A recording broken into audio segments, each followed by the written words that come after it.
Many of you got up very, very early this morning to be able to get here, stood in line in the cold rain, because we are determined not to forget. Many of you are the living legacy of those that we lost.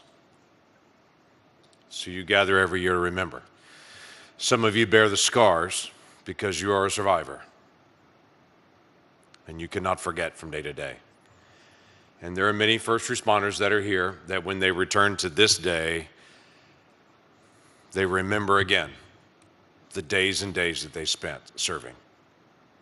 There's very likely, as there usually is, someone that's a rescue worker that came here that is the first time that you have returned. We will remember with you today, and we're determined to do that. This past week, I was visiting with a staff member who said to me that not only was she not alive when the bombing happened, her parents weren't even married yet. Yes, that made me feel old. But it was also a reminder again of the importance of us gathering together to make sure that there is no generation that rises up that does not remember, that we continue to remind each other that we have learned the lessons of hatred, of anger, of hope, of love, of sacrifice, of gratitude, and of resilience.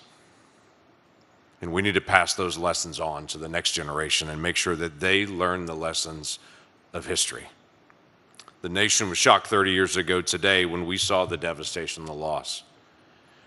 We lost children and neighbors, and we lost federal employees that were just sitting at their desk serving their fellow Americans on a Wednesday morning.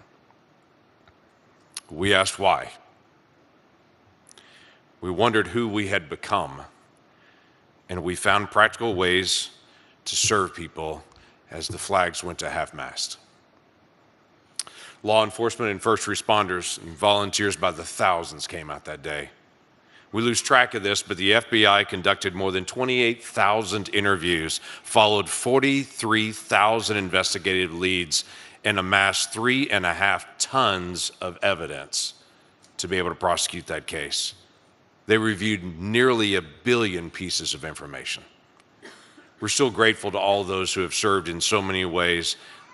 We're even grateful to the law enforcement that's literally standing in the rain outside this building to continue to be able to keep us safe here in this place. So we gather to remember. Thousands of years ago, the children of Israel, they left out of slavery and captivity, and they crossed over the Jordan River. And when they crossed over the Jordan, God instructed them with these words. This is from Joshua chapter 4. He said, in the future, when your children ask you, what do these stones mean? Because they gathered stones and put them on the side of the river after they crossed. And he said, what do these stones mean? Tell your children that the flow of the Jordan was cut off before the Ark of the Covenant of the Lord. When it crossed the Jordan, the waters of the Jordan were cut off. These stones are to be a memorial to the people of Israel forever.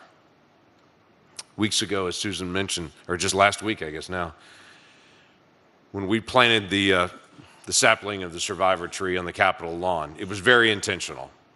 It's on the west side of the Capitol, directly next to a path. There's a plaque that's right there next to it. And on that plaque, it reminds people of why that tree is there.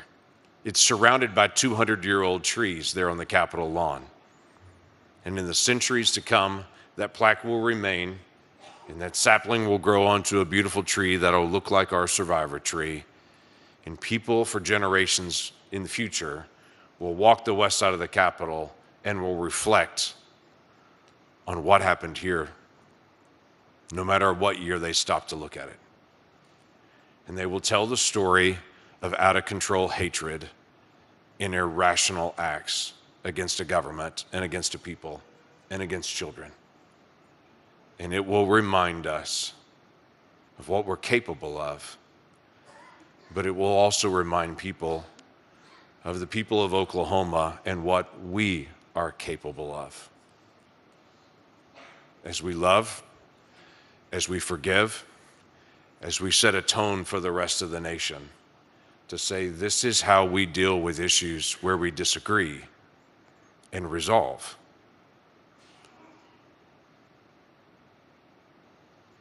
Something we need as a nation. As we gather this exceptionally wet day before Easter, we'll tell today our children and people here why this memorial stands and what we have personally learned from this time period. I stood with some folks that had not been at the memorial just a few days ago at sunset, and I learned a new thing about the memorial even as I stood with them. I stood at the survivor tree around sundown and told them the story about that tree, and in the middle of the story, bats flew out of the tree, and I learned a new thing. There are bats that live in the survivor tree. Yes, I jumped. Let's set the example for the rest of the nation. Let's tell them our story again so that the nation doesn't forget. Let's teach the nation how to love and forgive. Let's remind each other of dark days in the past and how God walks with us through those dark days. Even in the valley of the shadow, God does not forget us, and we will not forget.